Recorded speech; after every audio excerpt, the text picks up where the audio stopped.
like peas in a pod. Or birds of a feather, alone or together you'll find that we are two. He was Hollywood's gentlest legend until he cut one person out forever. Not a rival, not a producer, someone closer and far more dangerous. From a father's shadow to a career built on charm, Dick Van Dyke finally exposed the hidden truth. The line he drew, the vow he kept, and the moment he refused to speak to him again. Stay, because the reveal changes everything you think you know. Everyone knew Dick Van Dyke as the man who could make you laugh just by tripping over a footstool. His smile was disarming, his charm effortless, and his reputation spotless. But behind that warm exterior, something else was brewing. Something even he couldn't hide forever. Years later, when he finally opened up about it, fans were stunned. The world's kindest clown admitted that he had been living with a shadow. Not another person, not an enemy in Hollywood, but a version of himself that was slowly pulling him under. It started with a confession, one he made not to the press, not to his audience, but in the safety of therapy. Dick revealed that the man America adored on screen was locked in battle with another man entirely. This other self was darker, more dangerous, and much harder to silence. For decades, he had been fighting against a weakness that threatened to consume his career, his relationships, and even his life. What made the revelation even more shocking was that Dick admitted he wasn't just battling addiction, he was repeating history. His father, Lauren, nicknamed Cookie, had walked the very same path. Cookie was a traveling salesman, often gone for long stretches, and when he was home, he wasn't always present. Alcohol was his crutch, and young Dick saw what it did to his family. He saw the distance it created, the weight it placed on his mother, and the confusion it left in the children. Years later, when Dick was in therapy, he recognized something terrifying. He had become his father. The smile, the slapstick, the success. None of it mattered when he looked in the mirror and saw the same destructive patterns staring back. That realization cut deeper than any tabloid headline or Hollywood rumor. For Dick, who had built a reputation as a beacon of kindness and optimism, it was a betrayal of his own values. He had always promised himself he would never become the kind of man his father had been in those darker years. Yet here he was, decades into his career, quietly admitting that he was living a double life. Fans never suspected a thing. On television, he was the eternal optimist, a man whose very name was synonymous with joy. But in private, Dick had reached the point where he could no longer pretend. He told his therapist, and later admitted publicly, that he had to draw a line. To save himself, he had to refuse to speak to that other man ever again. The version of himself who reached for the bottle, who distanced himself from loved ones, who threatened to undo everything he had built. That vow would change the course of his life. It was the day the smile slipped just long enough to show the cracks beneath it. For an entertainer who seemed incapable of anger or cruelty, it was unthinkable. But what came next proved that Dick's decision to silence that shadow wasn't just about survival. It would ripple into his career, his family, and the legacy he left behind. Because soon, those hidden battles began to bleed into the very spotlight that made him famous. Before there was Hollywood, before the bright lights and perfect comedic timing, there was a little boy growing up in Danville, Illinois.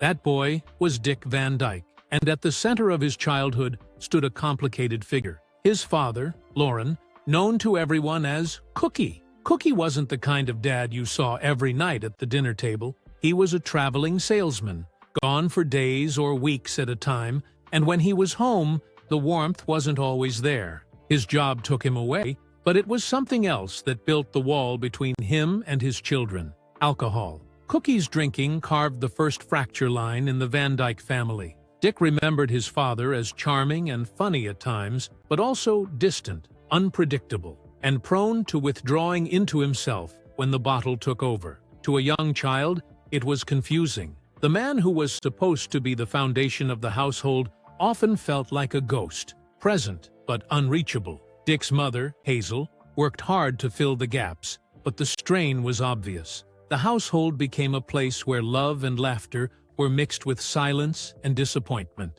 What makes this so chilling is that Dick carried the memory of those years with him long after fame arrived. He would later admit that his father eventually quit drinking, a triumph for Cookie. But by then, the imprint had already been made. Dick had seen how alcohol could swallow a man whole, how it could put cracks in a family that never fully healed. And the irony, the bitter twist, is that he would one day follow the very same path, almost step for step. The image of Cookie loomed over him like a ghost in the wings of a theater. No matter how high Dick climbed, the specter of his father's habits lingered. Even when he was making America laugh, he knew deep down that the same demons his father had wrestled with were waiting for him too. It was like a curse passed down not through words or discipline, but through silence and example. This is where the story takes its first dramatic turn. Because when Dick finally looked in the mirror years later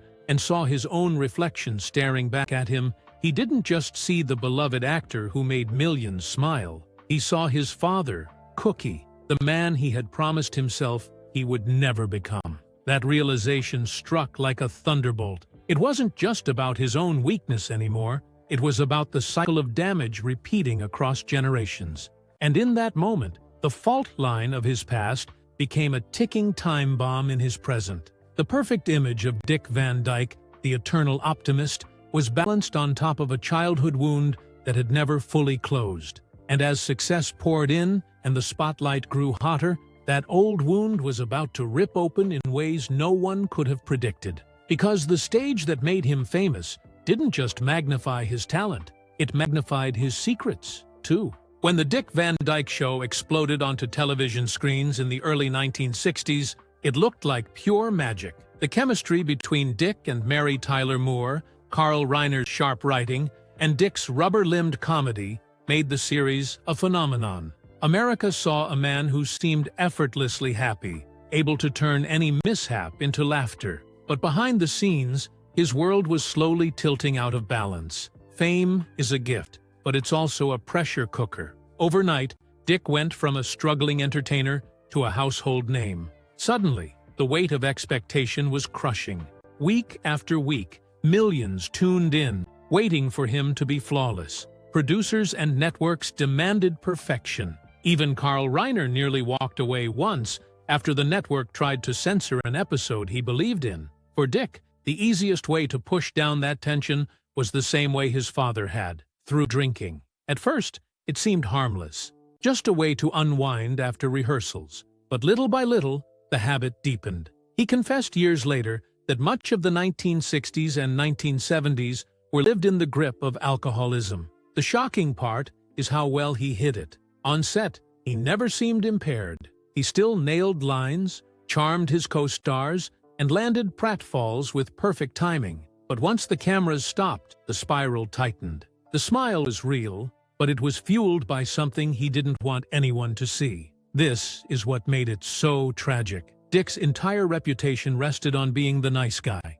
His colleagues adored him, fans worshipped him, and the press never painted him as difficult. Yet inside, he was fighting a secret war. He admitted later the addiction wasn't glamorous or dramatic. It was quiet, insidious, and relentless. He'd wake up swearing to quit, only to fall back by night. And though few spoke of it, the strain bled into his relationships. The spiral wasn't only about alcohol. The fame machine itself added to it. Behind the applause, there were whispers of creative clashes and unspoken pressure. While Mary Tyler Moore's star was rising, rumors of strain on set grew louder. The show stayed polished for viewers, but for those living it, the cracks were obvious. This was the contradiction that defined Dick's life. Adored by millions for spreading joy, but privately tethered to something that could destroy everything he had built. He despised this secret identity, as if he were living as two different men at once. And as the ratings soared, he knew the double life couldn't last forever. Something had to give. And when it did, it wouldn't just threaten his career, it would shatter his marriage, his family, and the very image that made him untouchable. Because the spotlight wasn't the only place where cracks were starting to show. On screen, Dick Van Dyke and Mary Tyler Moore looked like the perfect pair. Their chemistry was electric, so convincing that many swore they must have been in love off-screen. Every smile and playful exchange felt effortless. They were the dream couple of American television, funny, charming, and wholesome. But behind the scenes, the story wasn't quite as flawless. Mary was young, ambitious, and dazzlingly talented. She was only in her 20s when the show began, and her sudden rise to stardom came with its own pressures. The spotlight adored her, but it also scrutinized her. For Dick, working alongside someone whose star was climbing so quickly was both thrilling and challenging. Their friendship was genuine, but tested by long hours, creative disagreements, and the quiet weight of competition. Whispers hinted that not every day on set was joyful. Dick was wrestling with alcohol, while Mary fought her own battles, later admitting she too relied on drinking to cope. Two stars, side by side, carrying heavy secrets while playing America's most light-hearted couple. It's almost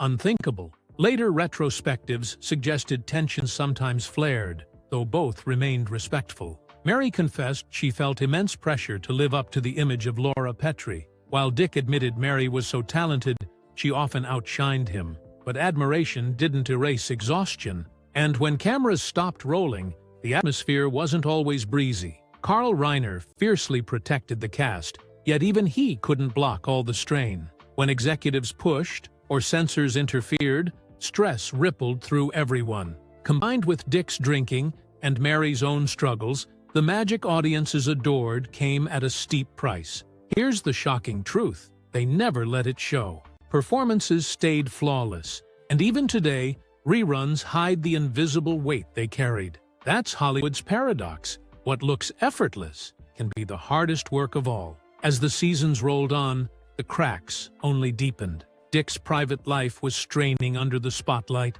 and Mary faced storms of her own. Their brilliant partnership masked a painful truth. Both were inching closer to breaking points no one could see. And for Dick, the fallout wasn't confined to the set. His private spiral was about to rip through his marriage, and when it did, the tabloids had a field day. For decades, Dick Van Dyke and his wife, Margie Willett, looked like the perfect Hollywood couple. They had married in 1948, long before fame, and raised 4 children together. But as Dick's career soared, the marriage began to fracture. His drinking created distance, and then came something even harder to hide: a long relationship with actress Michelle Triola. Michelle wasn't a passing fling. She remained central to his life for more than 30 years. To the public, it was scandalous. To his family, devastating. The tabloids feasted on the story, painting a shocking picture of America's favorite nice guy leading a double life. By 1984,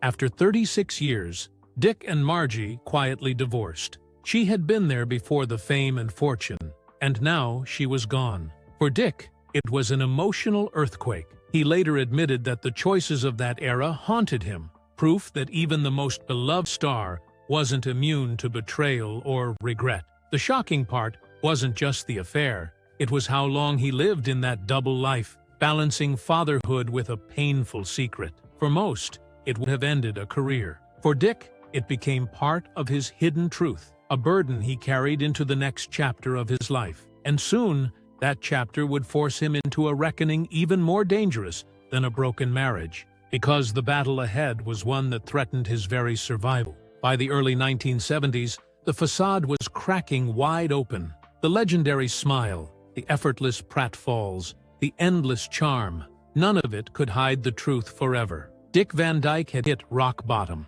Alcohol, which once seemed like a harmless escape from the pressures of fame, had tightened its grip to the point where it threatened to swallow him whole. He later admitted that the habit wasn't glamorous, wasn't dramatic, it was slow, relentless, and humiliating. He would wake up swearing he would stop, only to find himself back in the same destructive cycle by nightfall. The breaking point came with a mirror moment, literally. One morning, staring at his reflection, he realized he no longer recognized the man looking back at him. He didn't see the beloved actor, the adored father, or the household name. He saw the ghost of his father, Cookie, the same man who had been absent, who had used the bottle as a shield. And that realization shook him to his core. He confessed later that the moment was like staring at a version of himself he couldn't allow to exist anymore. He knew he had to cut ties with that man forever. The man who reached for alcohol, the man who disappointed his family, the man who threatened to destroy everything he'd worked for. That vow to quit drinking wasn't just a private decision. It became the defining pivot of his life. In 1974, he starred in a made-for-television movie titled The Morning After. The role was hauntingly close to home. An alcoholic news anchor whose career and personal life crumble under the weight of addiction. For Dick, it wasn't just another part. It was an exorcism. He poured every ounce of his personal pain into the performance, and the authenticity was impossible to ignore. What happened next shocked him. Letters began flooding in from viewers across the country. Strangers, men and women who were quietly battling their own addictions, wrote to say that his performance gave them the courage to quit. They said they saw themselves in his character, that the rawness of his portrayal made them confront their own shadows. Dick realized that his personal hell had somehow become a lifeline for others. In exposing his vulnerability on screen, he had saved people he had never even met. It was a bittersweet victory. On one hand, he had found a way to turn his lowest moment into something meaningful. On the other, it was a constant reminder of just how close he had come to losing it all. From that point on, Dick lived with vigilance. He admitted later that he had to remain careful every single day, because the danger never fully disappeared. Sobriety wasn't a finish line, it was a daily decision, a constant refusal to speak to that darker self ever again. And yet, even as he rebuilt himself, there were parts of his life that remained tangled. The demons were quieter, but they weren't gone. And as he tried to heal, another test was waiting, this time tied not to his own reflection, but to his family name, because the next challenge came from someone who shared his blood. Dick Van Dyke's story wouldn't be complete without his younger brother, Jerry Van Dyke. To the world, Jerry was the funny, sometimes bumbling little brother who carved his own lane in comedy. But for decades, he lived in the long shadow of Dick's stardom. Every role Jerry took, whether on Coach or as a guest star, was inevitably compared to Dick's golden legacy. On the surface, the brothers kept things lighthearted, poking fun at each other's quirks and personalities. They even shared screen time in sitcom crossovers, laughing together in front of the cameras. But privately, the sibling dynamic was more complicated than anyone realized. Jerry was ambitious, restless, and desperate to step out from behind Dick's towering image. He made career choices that baffled critics, like turning down Gilligan's Island or starring in projects that fell flat. Meanwhile, Dick kept soaring, becoming the emblem of television's golden age. Friends close to the family whispered about Jerry's frustrations, about the quiet sting of being seen as the other Van Dyke. And though Dick never spoke cruelly of his brother, the distance between them sometimes felt larger than geography. What makes this chapter especially striking is how Dick handled it. Unlike his battles with alcohol, where he had to draw a clear, merciless line between himself and the bottle, he never cut Jerry out completely. But he did learn the importance of boundaries. He admitted later in life that he couldn't carry everyone's burdens, not his father's, not his brother's, not even his own past. To survive, he had to refuse to let those shadows consume him. And when Jerry passed away in 2018, Dick's response was tender, even mournful. He remembered his brother not as a rival, but as a friend, a companion in the unpredictable world of show business. It was a reminder that even through rivalry, even through strain, family ties could bend without breaking. But here's the hidden truth that rarely gets spoken. The real him Dick Van Dyke refused to speak to again was never Jerry, never a rival producer, never a co-star. It was the darker man within himself, the one who nearly destroyed his career, his marriage, and his health. In therapy, he made the vow that man was gone, exiled forever. He would never allow him back into the conversation.